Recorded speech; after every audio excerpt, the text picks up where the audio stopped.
Pemirsa, pemerintah Kabupaten Buleleng mewali ngusulang penyatusan formasi CPNS untuk Kabupaten Buleleng. Dari pemargin punika, tenaga guru miwah kesehatan dahat keutamayang.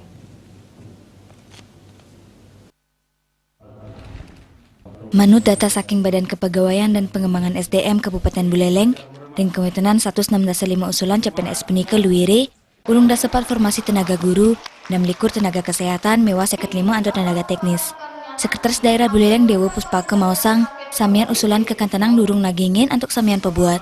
Sekadi pisela analisis beban kerja, pebuat pegawai yang wewidangan Pemkab Buleleng langkungan kali tali pegawai negeri. Pendidikan punika taler manutun saking kewentenan dana daerah. Katos mangkin, selapi karyan CPNS durung resmi kasih gayang.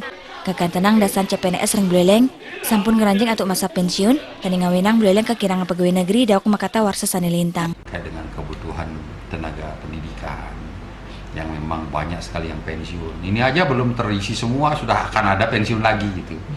Kalau ngomong jumlah pasti banyak yang kita butuhkan. Nah, sekali lagi pemerintah pusat akan ketat sekali mengevaluasi ini. Jadi berapapun formasi yang diberikan dan kita akan sikapi dengan baik. Kalau usulan-usulan ideal semua sudah kita lakukan. Berapa sih kebutuhan pendidikan, kesehatan? Ya, saya tidak hafal angka-angkanya, tapi cukup signifikan, cukup banyak.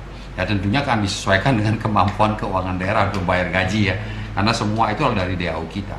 Di sisi lain kan kebutuhan akan program kegiatan untuk menjawab visi misi Bapak Bupati dalam RPJMD juga membutuhkan dukungan anggaran yang tidak kecil.